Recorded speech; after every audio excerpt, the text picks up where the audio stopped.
You're listening to Investify, preaching financial independence and assisting investors to achieve a more flexible and free lifestyle through smart financial planning and real estate investing.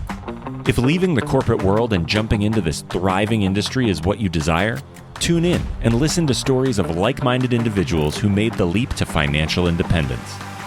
Equip yourself with the right tips and tricks to start your real estate journey, making active or passive ventures that are highly profitable and rewarding.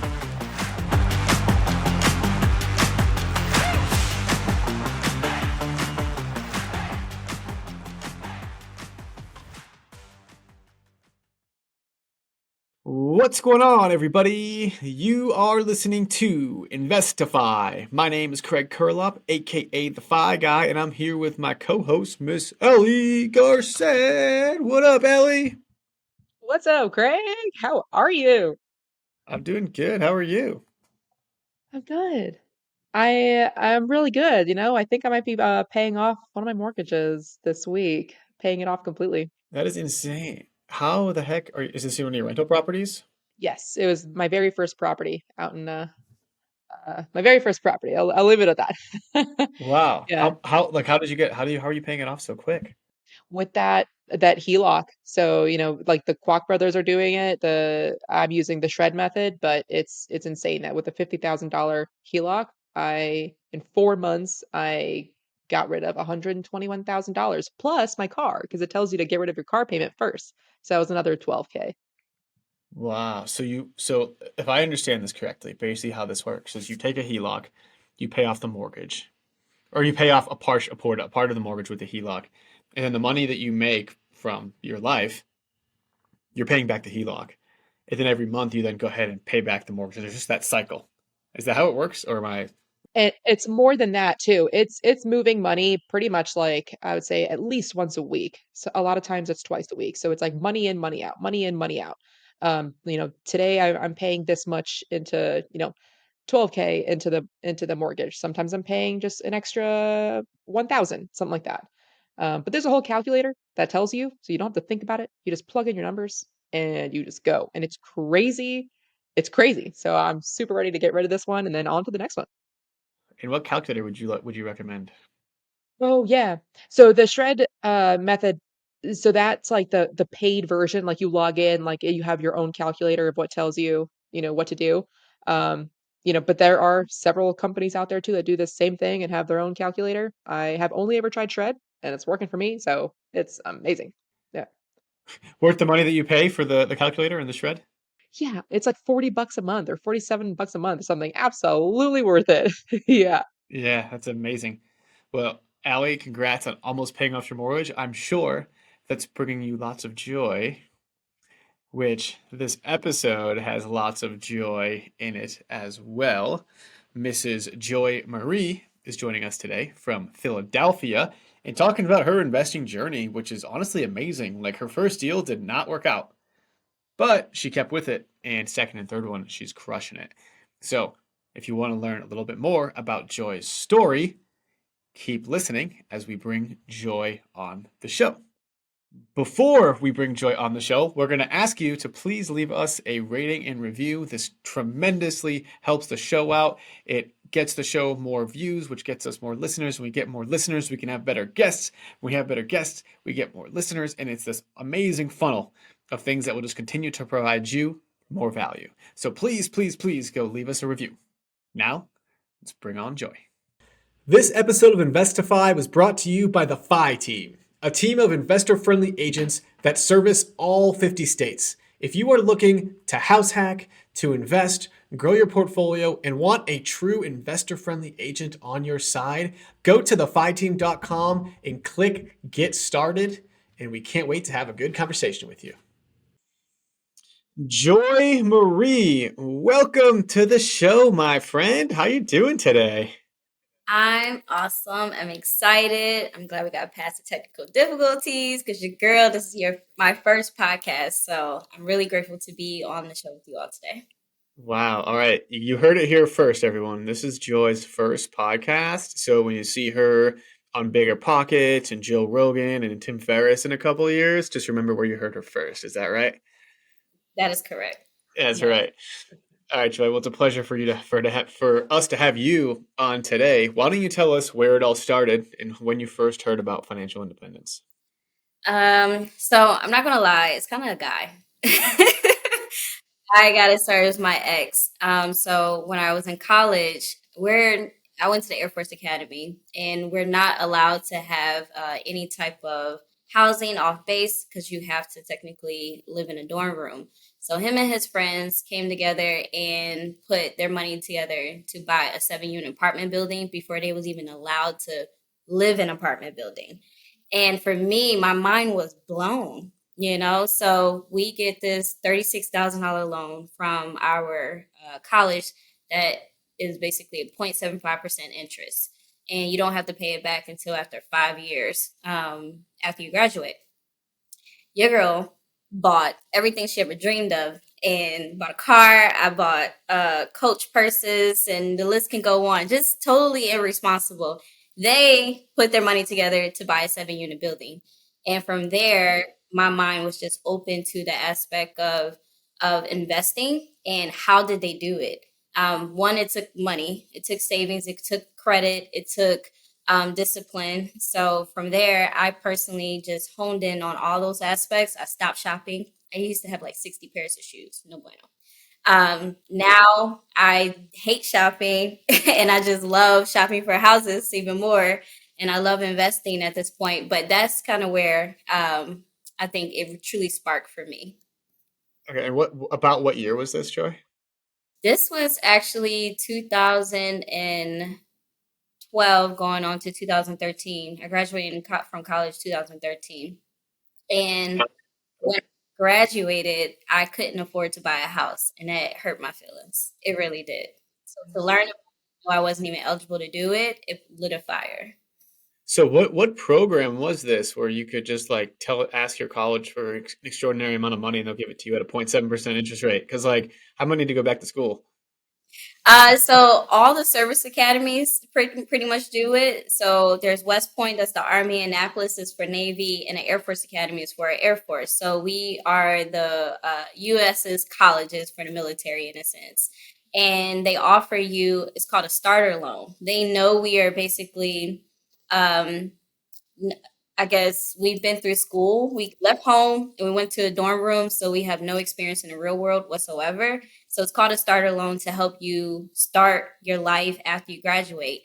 Maybe start getting into investments and things like that. But when you are someone who is not coached on this properly, you are irresponsible with that type of money, and they know you're going to pay it back. So it was the cheapest loan I ever had in my life, and paid it back 5 years after I graduated, and just feeling so sad that I could have had a huge start to life, to my life and my real estate journey if I knew what to do with it, you know, what I knew now, basically.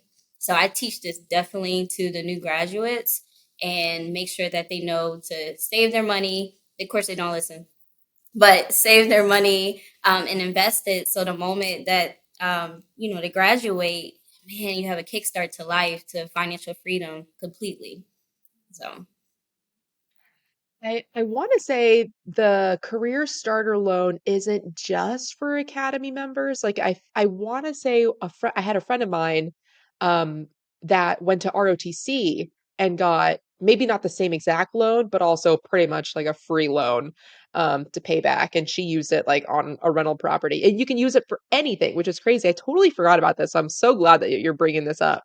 Had I known, I would have taken it out. I didn't know it was a thing, or hope, I don't know, who knows what I would have used it on, but that's awesome. So when you say that you weren't uh able to purchase a property, where did the Air Force move to? Like, what location are you at this time? So when I graduated, I actually stayed a year and became a recruiter for the Air Force Academy, and I really wanted to buy a property at the Air Force Academy because we have a ton of events. You know, we graduate about 1,000 plus people every single year, and we have all these parents' weekend events. Long story short, it's a great place for a rental unit when large families come down or over to Colorado to visit their kiddos, and it's a great place. I couldn't take advantage of that. That's where I wanted to purchase my first property in Colorado, get a big, nice single family, and just rent it out because I knew I was only going to be there for 1 year. That's a requirement for VA, 1 year. But my credit score was trash. Complete trash. I had a 530 credit score at that time of graduating from college. It's all them shoes and Chanel purses or what? I wish I could afford Chanel at that point. No. Whatever purses. I don't know. I thought Chanel. Yeah. For me, it was travel, and it was like just having fun, going to every Cirque du Soleil show, just anything I wanted to do. I was living my best life, to be honest. Coming from where I came from in life, just the ability to one, have friends that could do the things I want to do with me, and to the ability to travel, the ability to eat out anytime I want, buy a car, go places. That's unfortunately what I did with my money. Okay, so you're moving to Colorado, and this is in 2013, 2014? Yeah, so 2013 to 2014, I was a recruiter at the Air Force Academy, and I wasn't able to buy. So what I did at that point is really hone in on my finances and get an understanding and really start learning about real estate. So 6 months before I can even figure out where my next duty location is, which happened to be Anchorage, Alaska, I was notified that I'm going to Anchorage, Alaska, and I'm like, crap. I did not want to go there at all, but I knew I wanted to start my real estate journey no matter what, no matter where I go. So that's what I decided to do. I got pre-approved by USAA for basically 200K, I believe. And I went there as soon as my credit score got to a 620. I went through USAA to get pre-approved for that 200K. And I bought my first property in 2015 with USAA, and I bought a condo for 165,000. That was amazing to me at that moment. Perfect. Allie, do you know what this kind of sounds like? This kind of sounds like the real deal. It sounds like your first deal was in Anchorage, Alaska. So why don't you tell us a little bit more about it, how you found it, how'd you find your realtor, and like all the numbers and spill all the tea. Give us all the details. So yes, that was my first deal. I guess I didn't feel like an investor at that point. I felt like a typical home buyer at that point. I bought a condo that was 165,000. I found my realtor, I think, off of Zillow, and just picked anyone based off of the house I was looking for. She was this really nice woman, petite like me, and she was just very direct with me, and I love that because I typically have big dreams. I'm like, I want this big house, and I have a $200,000 budget in Anchorage, Alaska. And so she brought me to reality a few times, and we settled on a condo.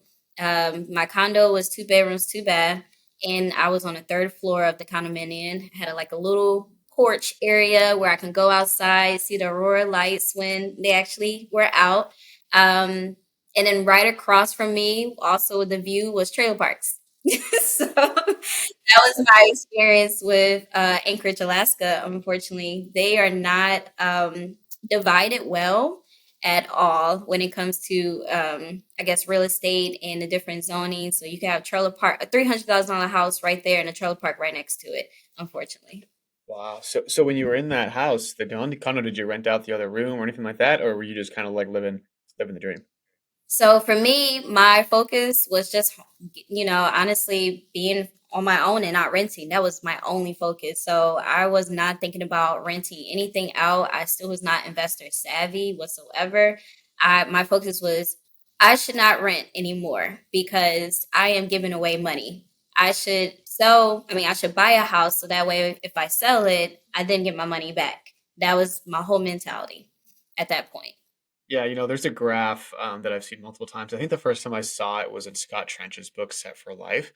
And Scott showed me this graph, and it showed like what your net worth does if you're a renter for 30 years, if you're a homeowner for 30 years, and if you're a house hacker for 30 years. And the graphs are kind of funny because they're like exactly like the renter is just like totally down. You're losing tons of money. The homeowner is like you're up, but not a crazy amount. And the house hacker or the investor is like through the roof. high. Uh, and so I think like obviously you went from renter losing tons of money to then homeowner, which is the next level, and then I suspect you eventually got into the upper echelon, if we call it, of the investor. So when was your first, I guess, investment property, and when did you start learning about that? So technically, it turned into an investment property because I had to move and go to South Korea. And South Korea can't buy there, but for me, I had it in my mind that okay, if I go to South Korea and I actually like and enjoy the military, I'll try to go to my next duty station to Germany. Is what I wanted to do afterwards.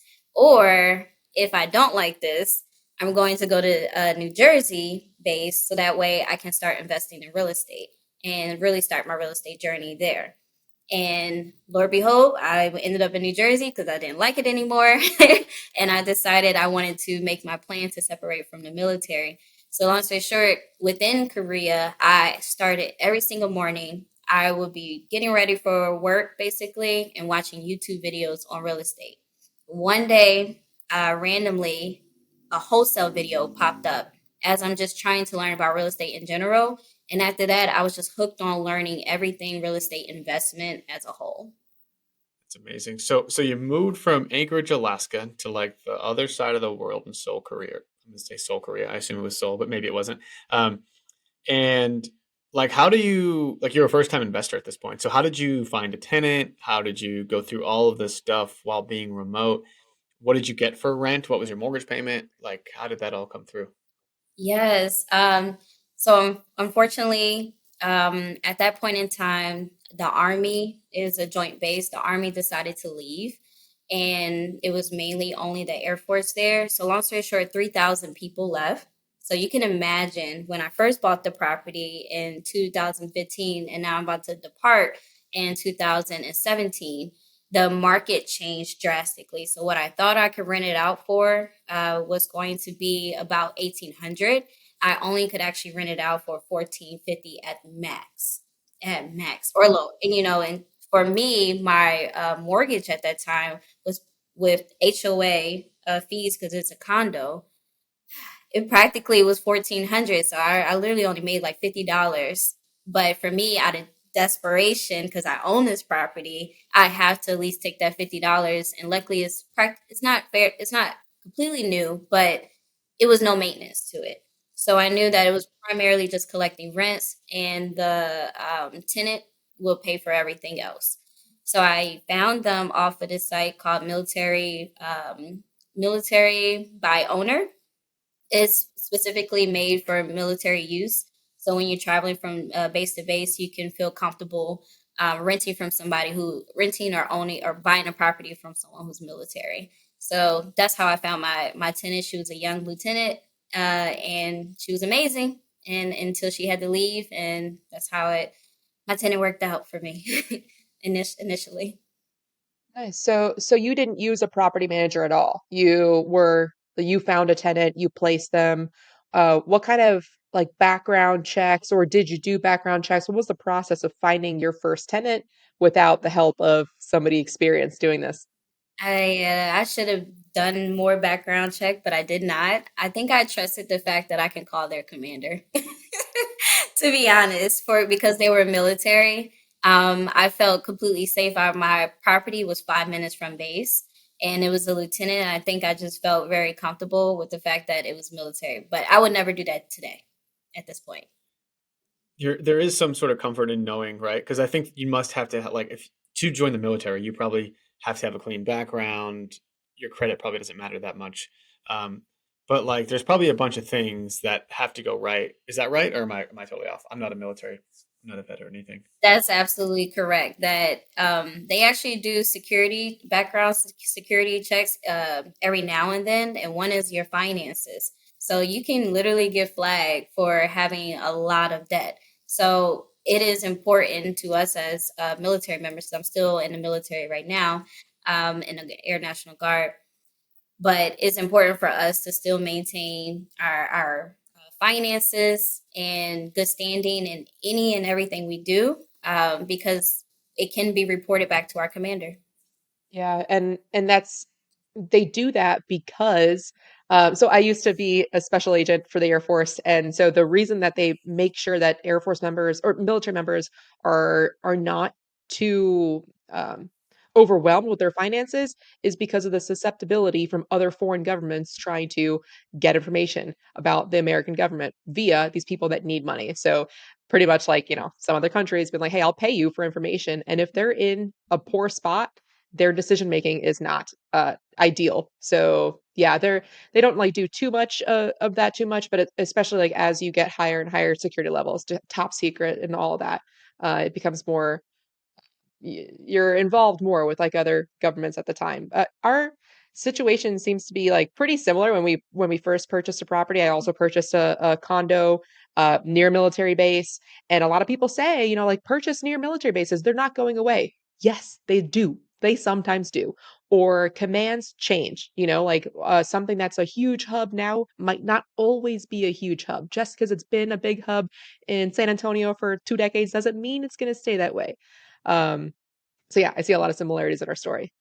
I have a selfish question to ask you guys. So I've always been my thesis in investing usually is like you never want to buy anywhere that's like a one trick pony, like the only thing in that whole town is a military base or like one employer or anything like that. Same thing with the house. Like I like houses to work in multiple ways. But I did buy in Fayetteville, North Carolina, where the pretty much the entire town is the military. And so do you guys think that what is the base there for? Is it Fort Bragg? Like, do you think that's going anywhere, or do I have something to worry about, or am I good? You done messed up, Craig. No, just kidding. Yeah. I don't think it is. Most of these bases, it would be clear signs and huge talks through Congress before they even will decide to close down. So you will have a warning before that happens. Okay, good to know. Because I like my investments there. Yeah. I mean, and you have to do your own research for that warning, right? Like no one is going to tell you. Maybe your tenants might tell you if they're military saying, "Hey, I have orders to go somewhere else because my entire base and unit is moving somewhere else." But yeah, I would say like every year look into like what just Google it and like see what's happening. If you do have a plug-in to somebody on that base, that's like the best way because I know of like one command unit moving right now to Davis Monthan. I'm like, all right, sweet. Should I buy another one? Just doing your own research for sure. Yeah, I had the upper hand because I'm a civil engineer on the base and we deal with housing and we knew it would be a large deficit because they were leaving. And we now had to take over their entire space as well over there and manage it. So I definitely had a heads up with that. Did you buy this property with the VA loan? Of course I did. Yes, I did. I did. Great experience. Super easy. My sellers paid the closing costs. So my first property, I had zero closing. Thank you, Jesus. Yeah, I think most people know at least these days that like the VA loan 0% down. Like it's a great product. But basically, the small risk to that is you basically don't have any equity in the property, and so now, right, like you buy in 2000, 13, 14, where there is this base there. The base leaves 3,000 people, which maybe is a lot of people for that town. Leave now. Your home price sounds like it may have even gone down. Is that right? It was stagnant because it's a condominium. It was very much stagnant. It's almost like I froze in time for all these years. I eventually sold it in 2021 for the same amount I bought it for. Wow, I really? Wow. had the most expensive unit in the entire condominium, and then everybody was using my unit for the rest. All the units, condominiums, were using my unit to get up and up in price. But when I went to sell, there was no other higher comps. So my unit was my comp for everybody else, and it was sucks. It sucked. Well, So that's a really good nugget if you're buying a condo. I never really thought about it. Is like, don't buy the best condo because your comp is going to be of course, other units in that building, and so buy the cheapest one, right? Especially if you're flipping or burring. correct. And during that time, so it definitely I wouldn't say I lost obviously because I did make tiny profits off of it and I got the experience. So I didn't take it completely as a loss. I broke even on that. But that's it. Like you at least took action. You learned a whole lot. And that's like always the cliche of like if something doesn't work out perfectly, someone just says, "Oh, at least I learned," right? But it's very true. And so like what happened after 2021? Like did you end up buying another one? Did you buy any others between 2016 and 2021? Yeah. So you couldn't buy in Korea, but You're right. But I plan ahead. I'm a planner. So once I started learning about 4 units, because I didn't know about that either. I'm in Korea right now and I'm still learning. I'm learning about real estate and I learned about 4 units. I'm like, why wouldn't I get a 4 unit the next time? So I was on a mission. I hurry up and got pre-approved again through USAA to see what I can afford. Because now at this point I'm a captain, so I'm not a butter bar lieutenant. So I'm a captain. I make a lot more money. So I know I can afford more at this point, and I still had entitlement left in my VA. So I then contacted a realtor in Philly, some guy I went to high school with. He connected me with someone that does New Jersey, per se, because I'm actually from Philadelphia originally. But I knew I wanted to live closer to work. I'm a roll out of bed type person and get dressed and don't drive very far. So I knew I was going to live in Jersey, even though I don't like Jersey. So anyway, I bought a 4 unit apartment building in New Jersey before I even got there. So I landed there in October, basically Halloween, October 31st. 2018, and I closed on it November 14th, 2018. And when I say this deal was magnificent, so honestly, it is an older home. It is a historic home, actually. It was built in 1847 and it had 4 units. Yes, it's historic itself. And it is not the most best looking thing ever, but when I say I saw it, I was like, you're gorgeous. I saw it and literally the seller's agent, like, you are brave. You are a very brave young woman because they're like, there's no way you could take on this type of property because of the maintenance it required. But I saw it and I knew what I could do with it. The rents when I first got it was around 700 per apartment practically, and then the bigger unit at the bottom. So they're all 1 bedroom, 1 bath, except for the bottom floor. It is a 2 bedroom, 1 bath. So for the 2 bedroom, 1 bath, it was going for 1,000. All the rest of them were going for 700. But I clearly saw where the market was, and I clearly saw he was kind of more on the slumlord status. So he wasn't really taking care of the property 100%. He was just maintaining it enough for the standards of the township. For me, I knew what I wanted to do. I was going to fix it up, raise the rent, and whatnot. And so wait for each tenant to leave. So it was completely occupied. So I was making money day one when I moved in for my first property. And that is what attracted me as well, knowing that day one, I was making money. And I was just going to wait for each tenant to leave on their own. So that way I can fix it up and rent it out for higher. how did you know those tenants were good tenants? I knew they weren't good tenants the moment I saw their place. So, Because usually inherited tenants are nightmares. So you liked that though. I like the fact because this is an investment for me. At the end of the day, I can handle a little bit of stress. I can handle people in the process of paperwork and eviction for the long term goal. Like I'm keeping this multifamily almost for the rest of my life. Who knows? But I was always thinking long term goal, how do I live rent free? So it went from how do I not pay rent to how do I live rent and mortgage free? So 100% that was my mindset. And I didn't care who was in those properties because I know that now I have the control over how this place would now be maintained. And if you don't like it, you can go. And I will happily fix the unit up and get new tenants in that like, I guess, new management and do it that way. But let me tell you, I was about to say, you want to hear about the deal itself? It was beautiful. Yeah, we want to get into it. Do you mind sharing like what you bought it for? How much? And it sounds like you put zero down because it was a VA loan. And so yeah, tell us all that good stuff. So I bought it for 300,000. And this was on the market for over 429 days when I actually put all offer on because it's like no other home in that area for sure. And he knew his value. He bought it for 120K 20 years ago. But for me, I bought it at 300,000, and I learned from my last property that if you go for asking, and this may not apply all the time, it just kind of worked for me so far, that if you go for the asking price, you're then allowed to ask for seller's assist to the max amount. And that's what I did. I asked for 14K, and he said no and gave me 10K. And I was like, okay, great, I'll take that. So my closing costs came up to 19,000. So 10K seller's assist, 7K funding fee through the VA. I literally bought the house for $2,300. A 300,000 on property for $23.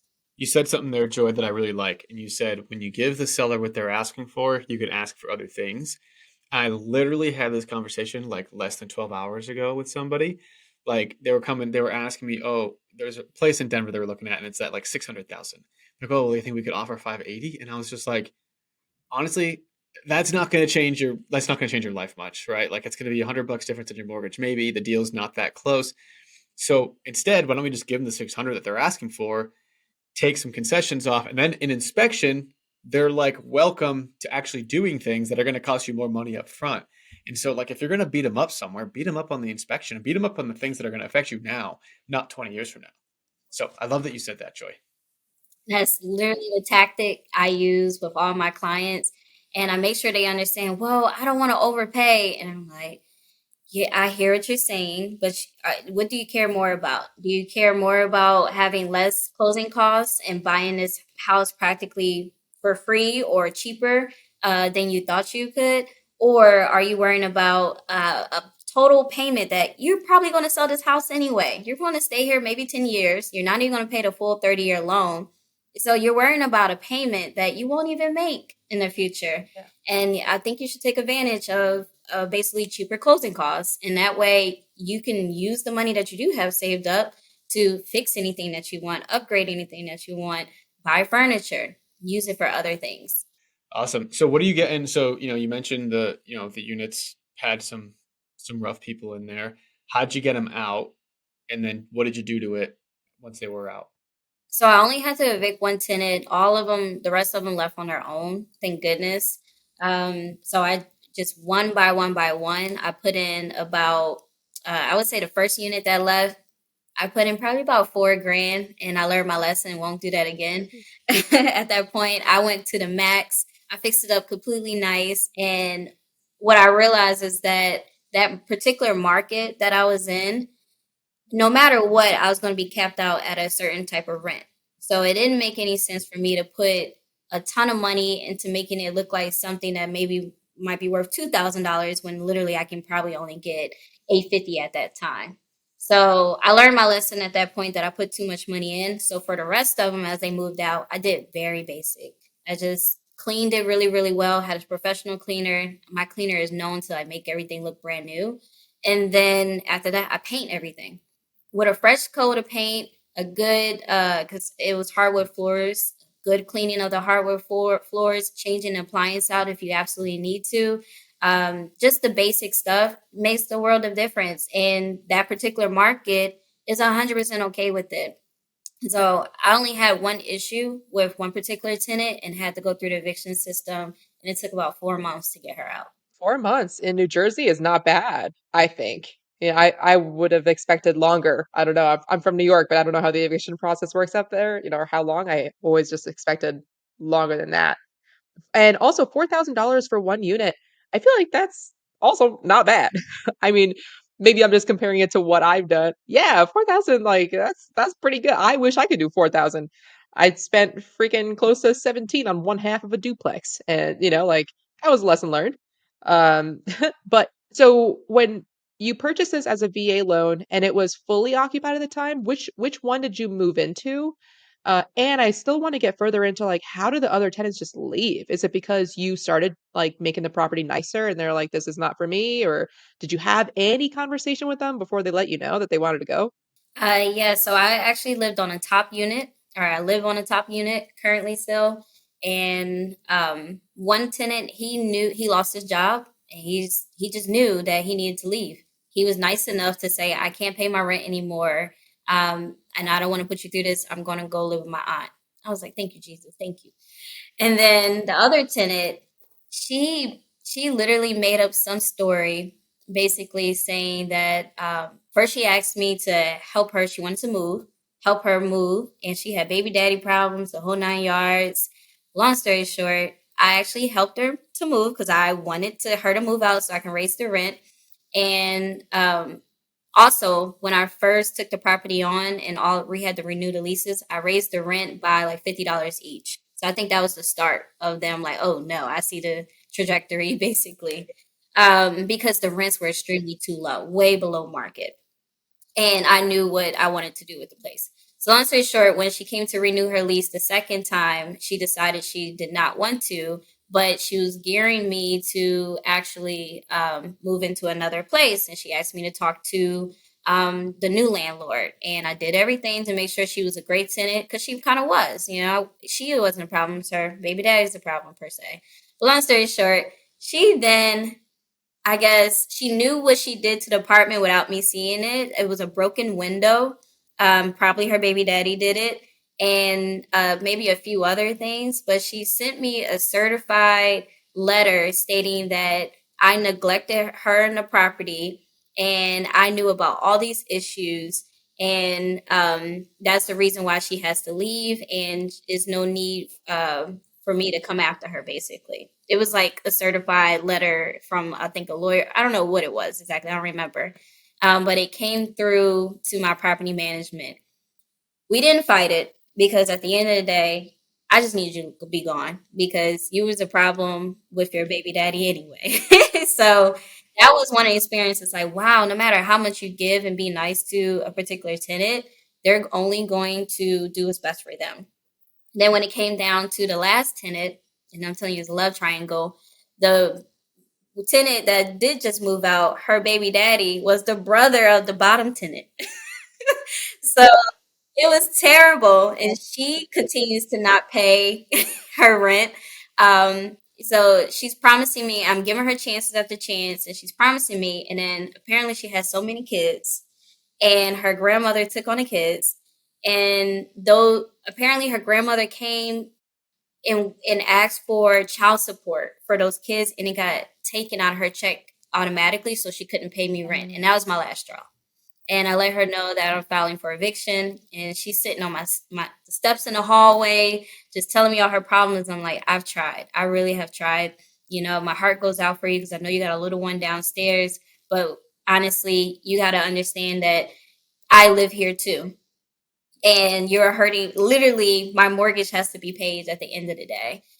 So I understand rent has to be paid so I can pay my mortgage. And I think a lot of tenants forget that. They just think it's magical how this house is functioning right now. There's bills that have to be paid, mortgage that has to be paid.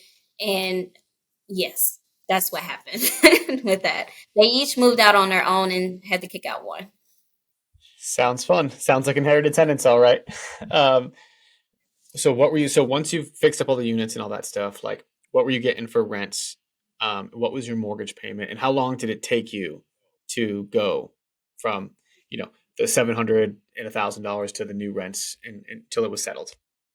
Okay, so when I first bought the place, I was not doing property management. I was doing it myself. So then my next big goal was to figure out how to raise the rents to get it, property management and still make profits. So that was my entire next goal. And so I raised the rents as they keep coming out. And at that point, my mortgage, when I first bought it, was a 5% interest for the quadplex. But I immediately refinanced out into a 3.5% interest using the Earl. Immediately, I already planned this out. I didn't do the points when I bought it because I knew I was going to refinance out. So that dropped my mortgage to 2165 at that point. And by the time each tenant moved out, I was able to hire property management. That cost me about almost 300, and I was making about 200 cash flow at that point, and in 2019. And then now at this point, I'm actually making a cash flow of $600 right now with the rents. The rents are all at 1,000 to 1,200 as well. And when I eventually move out, mine can go for 1,300. Wow. What is the Earl? You mentioned that. I never heard that before. So the Earl is it's basically it's the ability to refinance out. I forgot what it stands for exactly. I don't know, Ali, if you can help me out. But Ability to refinance later. ability to refinance out using the VA rates. So it's some our VA rates for refinancing out is different than conventional FHA. So it's usually much cheaper. Okay. So I didn't follow exactly how much rent you were getting there. So you said $1,000 per unit plus 1,200 for the big one, and then 1,300 for yours when you move out. So effectively, it's like like 4,500 in rent, and your mortgage payment is 1,900. You said 2165. 2,165. Dang. So that is, I mean, you're cash flowing over $2,000 over the mortgage. I mean that's like I've got one or two deals like those are the best deals, right? I've got like one or two like that too, and it's like, yes, I'm never selling this thing. But it's so amazing, right? And this is a property, guys, right? That's been on the market for 429 days, right? So how many people looked at this property and said no, no, no, right?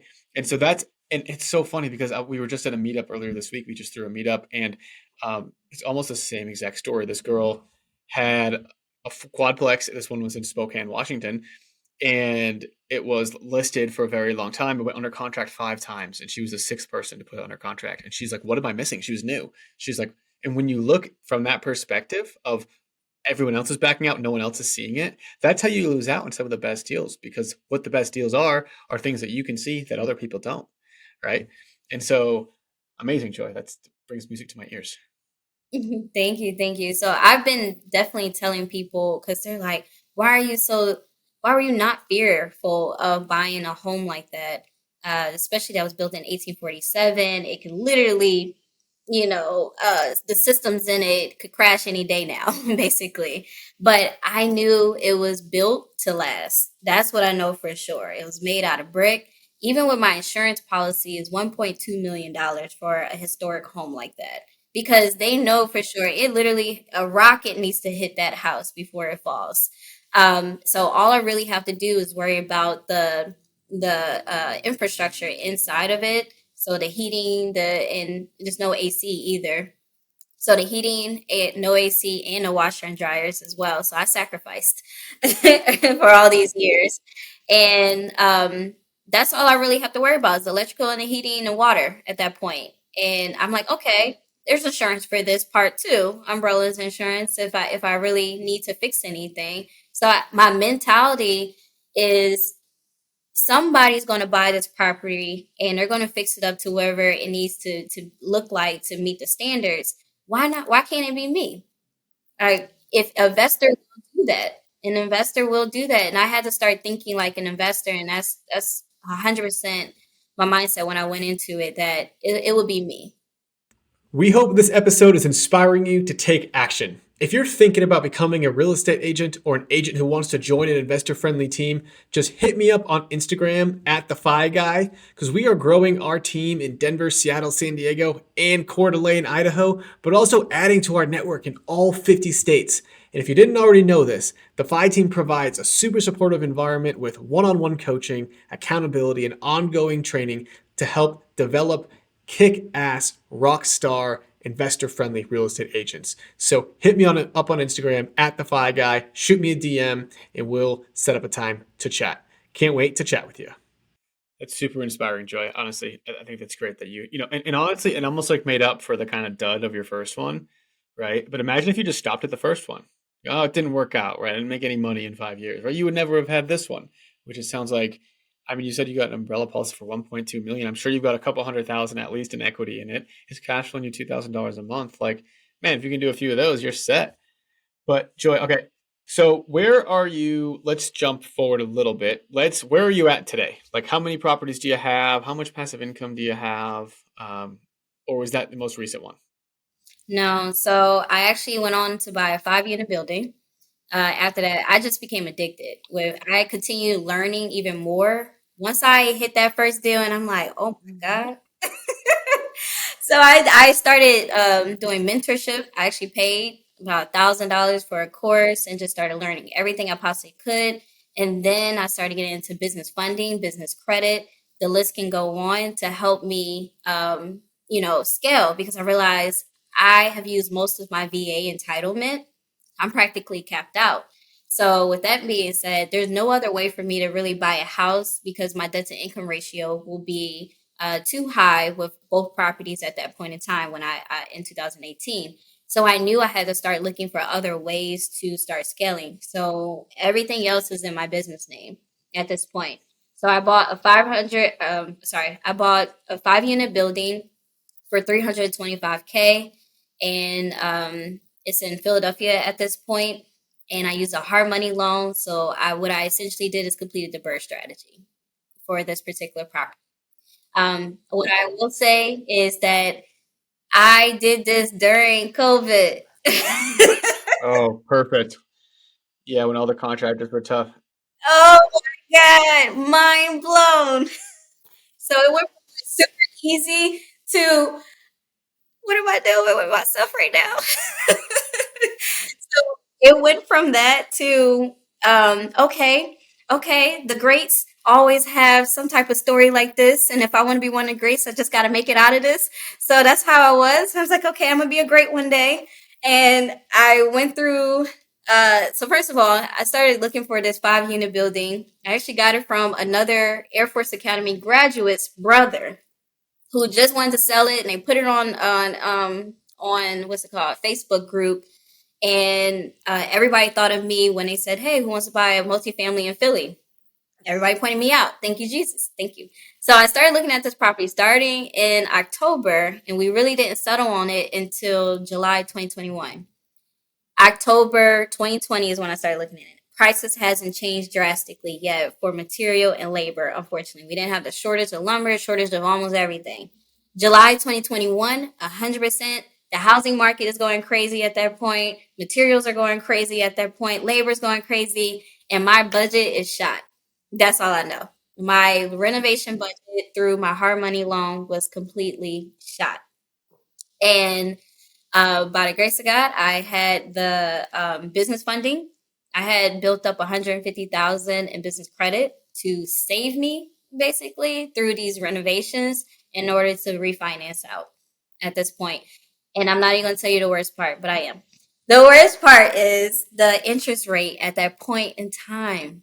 The interest rate, I can't make this up. My current interest rate on this 5 unit is 11.49. Wow. That's what it is right now. That's what you refinanced it to.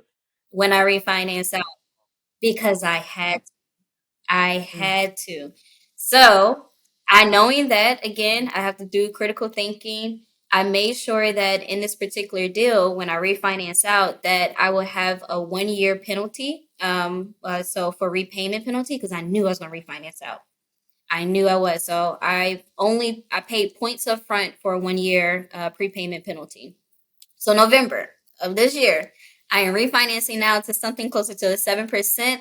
And when I say that, I can actually start seeing some for real cash flow. I'll actually see some for real cash flow because right now it's neck and neck, unfortunately. But it is one of those journeys that, again, I'm going to be great one day. And I just have to get through this one. And I have a brownstone 5 minutes away from the Rocky Steps in Philadelphia, and it's an amazing area of land. So I see the future, and I just had to just struggle through it to get to where I wanted to go ultimately. Well, it's funny, right? Because you bought this thing, and when you're in it, it just feels like it's never going to end, and it's hell. And I've been there.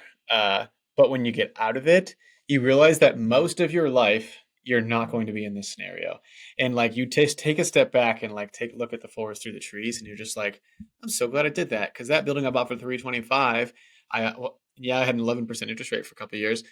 Well, I just refinanced it, and it's now worth 700, and I pulled all my money out, and I'm still cash flowing $300 a month or something crazy, right? Like that's likely what's going to happen. Do you know about what that might be worth after you fixed it up and everything?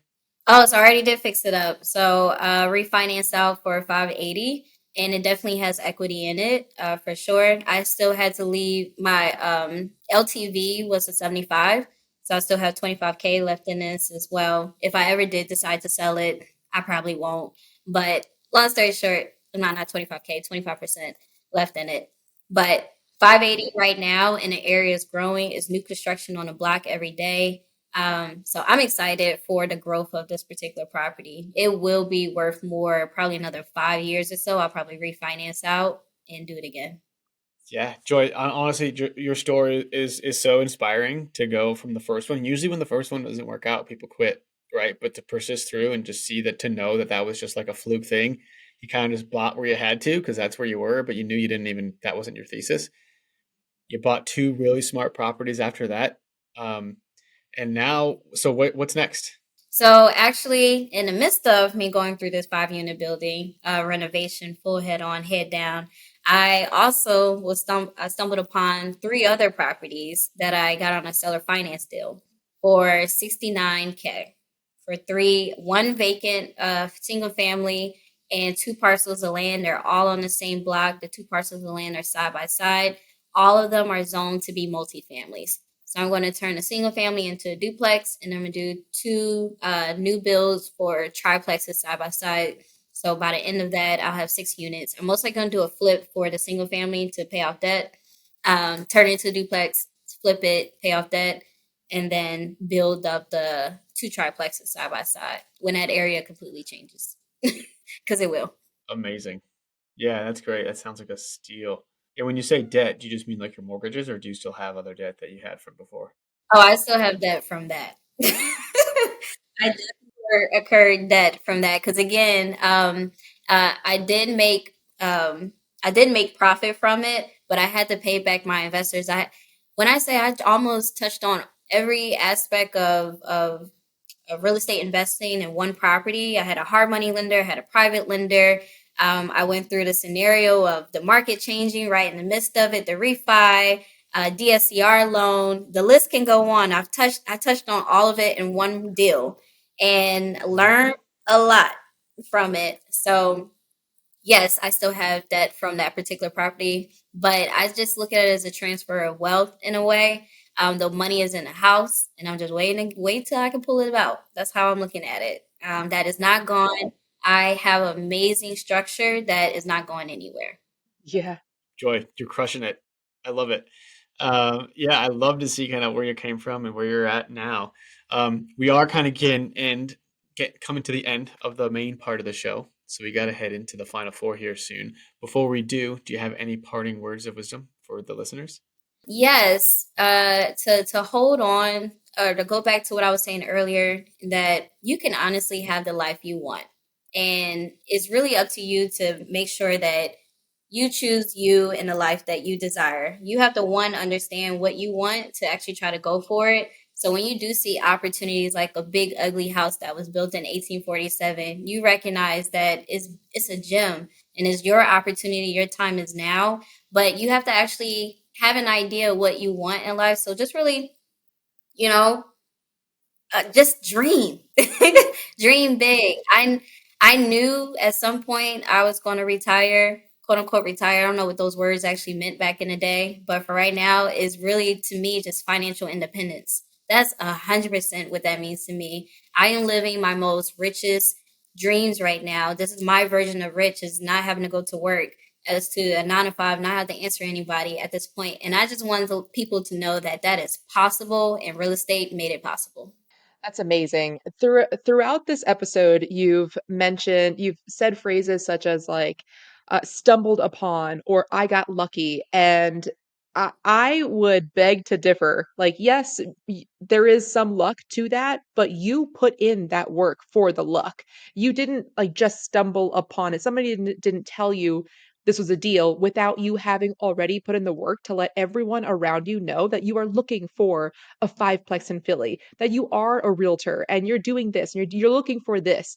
And so a lot of people, just don't talk to enough people. They don't verbalize what they want. And a lot of times I think they don't verbalize what they want because they don't know what they want. So yeah, like when you say dream, like actually think about it. What specifically do you want? And then start telling people about it. Because that is how you quote unquote stumbled upon deals and quote unquote got lucky. That is my favorite saying, is that I'm lucky. But to me, as you heard the other saying, is luck is when preparation meets opportunity. So you are correct. I've always stayed prepared. And when an opportunity came, I recognized that it was actually an opportunity. So I guess, yes, that's me being lucky because I was always prepared for it. Did the pay for the courses, watched tons of YouTube videos instead of partying and going out and spending my money, stacking my money, learning about business credit, getting business credit, not spending it on dumb stuff again. And I just learned from lessons overall. Yeah. A- yeah. And you doing all of that, I mean, that's probably what caused Bigger Pockets to reshare one of your recent Instagram reels of your story in like a one, short snippet. So I'm excited to see where you're going. And hopefully we can have you back on again once you have done even more. And but yeah, let's head into the final segment that we call the Final The final final four. four. four. Love Ba-dum-bum. it. So the first question is, what are you reading right now? I actually am reading a book called $100 Million Offers. It's by Hormozy. Alex Ramosi. y'all know it. Yeah. So I'm kind of transitioning a bit in trying to get better at, I guess I don't want to say being a salesperson, but exactly marketing is being a salesperson and crafting the right offer for my next step because I don't want to always be a realtor. I want to be an investor primarily, and I love coaching, so I've moved into that space. So that's where that book is coming from, is how to make sure I'm giving value, to the point that I love the saying of it, that to the point that you're stupid to not take the offer in a sense. So I'm learning how to craft a perfect offer at this point. Nice. I think after that, a good book recommendation would be Expert Secrets. I feel like they go hand in hand. Oh, I already read it. Oh, sweet. Yeah, And .com secrets and story nice. guide. All right, Trev, what is the best piece of advice you've ever received? I had to think on this a bit. I would say is to be interesting and to be curious. And in order to be interesting, you have to be curious to even learn information. Then you could take that and later on be interesting as you talk to others. Um, I learned that networking is honestly so more important than kind of what you know. It's kind of who you know and building relationships. I was really closed off, probably in the much beginning of my military career, but I had to get over that, and I started just mastering just one, being comfortable with myself and allowing people to get to know me. And I learned that when I am curious about someone else, I learn something new every single time, and I could take that into another conversation. So, for instance, I'm in Anchorage, Alaska, and they start talking about hunting, and I'm just like, normally I would can care less. I'm a city girl, but I'm like, well, let me start asking more questions, and because out of curiosity, I learned the difference between a caribou and a reindeer, the whole 9 yards. I go to another conversation in the future and they start talking about, I was like, oh, was it a caribou or reindeer? And they're like, you know about that? And I'm like, yeah, I lived in Anchorage, Alaska. I did amazing things. Da da da da. Da. I did this. There, and then their mind is just blown. It's become the best way for me to, one, be myself and almost advertise myself without having to be extra. I just only talk about what I know and what I am someone who seeks out information to learn more and just talk about it whenever it pops up in conversation. I literally can have a conversation with almost anybody at this point. So be interesting, and at that point, people will gravitate towards you. Yeah. Be interesting and be interested, right? I think people also like when you can listen and like hear what they're saying and like talk about the things that they like to talk about. Curious, yeah. hmm Yeah. Question number 3. What is your why? Why are you doing all this? Honestly, I grew up with very very humble beginnings. So foster care, homelessness, shelters, the whole 9 yards. No dad growing up. Mom, I left home by the age of 16. So for me, I honestly been in survivor mode since I was 16. When I've been on my own since then. So I had to support myself, and I just knew what it looked like to kind of, I guess, rock bottom, and I wanted to avoid that at all costs. So I wanted to get to a point where I was no longer surviving and I was thriving. And so honestly, that's my why. But while I was in survival mode and learning to thrive, I actually started enjoying the journey of life. Like no longer is it just about chasing money or chasing or getting out of my situation. It was more so about just honestly enjoying my existence in life. So right now that is my current why, but at some point, maybe a few years ago, I'm realizing, oh, this is great and all, but I really do care about leaving a legacy as well. I really do care about being a mom and a grandmom one day, watching my kids, and my grandkids play, and they grew up in a healthy environment that I didn't have. And I'm doing all this to leave a legacy to my future family that I don't have right now. And to instilling them to be great humans, who are aware of this society and a lot of stuff they don't teach you in school. Basically, I will be that person to instill that in them. So for me, I'm building financial freedom for the next generation that is not here right now, so we can enjoy it together. Yeah, of course. Change the trajectory of your family's future. Um, okay, Joy. Last question, or last real question, kind of, sort of. If you could choose to be any animated character, who would it be? Animated character. Okay, Moana. Moana. Good one. Yeah, I that's a good actually one. feel like I am Moana. Especially when I was in Alaska, I actually remade the song and I did the words differently, but literally, I am Moana at the edge of Alaska trying to like go back to Philly because I was out of there so bad. But I really do understand Moana. She has something deep within inside her, and she knows she has a different calling, and maybe her current environment has planted her in this position to feel stuck and stagnant, but she feels that she is one capable, because Maui is talking about, you're an 8-year old, why are you out here? And but that's how I felt from a very young age as well, that it was just something deep within me that says I'm built for more. And so yeah, that's me and her. All right, all right. That'll be your middle name, Joy Moana. Awesome. So, Joy, where can people reach out to you if they want to learn more about your story, if they want to hit you up, et cetera, et cetera? So I am on Instagram primarily. My YouTube channel is not that amazing yet, but I'll get there. But I give you joy with the letter U. And so I give you the letter U joy. And that's where you can find me on Instagram. I offer coaching. So one-on-one coaching sessions for 30-minute increments or 1 hour increments. And sometimes I put out there for free real estate masterclass. So if they look out for that. But in general, I just mainly talk about real estate, my travel lifestyle. I'm addicted to traveling. That's part of who I am, and just financial freedom in general, and just inspiring others. So that's what they can expect when they stumble upon my page. I give you joy. All right. I love it, Joy. Well, Joy, thank you so much for coming on. It's given us lots of joy. And yeah, we'll definitely be in touch. But yeah, thanks so much. Awesome. Thank you for Thanks, having Joy. me. This was amazing. This was a good first one. All right, Allie, what did you think of Miss Joy Marie?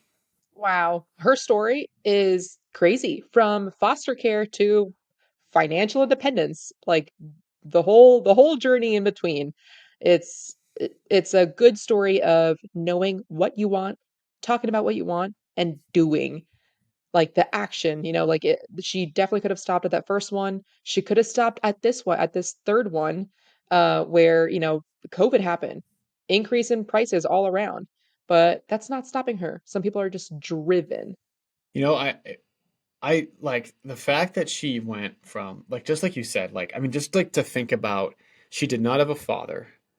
Her mother was obviously probably working multiple jobs. She was still very poor. She had to leave the house at 16. She had no really great mentor in her life until, geez, God knows how long. And and she's still able to achieve financial independence probably before she was 30. I mean, or like she's right around our age. Like she said when she graduated college, it's right around when I graduated college. Like it's amazing. And those stories are just so dang inspirational, I think. They're like, man, whatever situation you're in, whatever cards you are dealt, yeah, some people are born with a silver spoon in their hand, and some people are born with no spoon in their hand. But like take the cards that you were dealt, make them work for you, and there's a lifetime still of success and of just like of reaping the fruits of your labor. And I think Joy is showing that perfectly here. Completely agree. I'm super excited to see where she goes. So yeah, if you guys are in Philadelphia, or heck, if you just liked Joy's message, definitely go hit her up. Look at her YouTube channel, look at her Instagram. And if you haven't already, please leave us a rating and review. It tremendously helps the show. Allie, is there anything else that you want to add before we head out? No, that's totally it. I am excited to see what the reviews are on this one. Yeah, me too. All right, we'll see you guys all next week. That's it for this episode of Investify. We hope that these nuggets of real estate wisdom lead to more savvy financial planning and a clearer path towards financial freedom. For more content like this, subscribe to the show at investify.com. Don't forget to leave a rating and share it with your friends. Together, we can transform more real estate newbies into successful and clever investors. Thank you so much for listening. See you on the next one.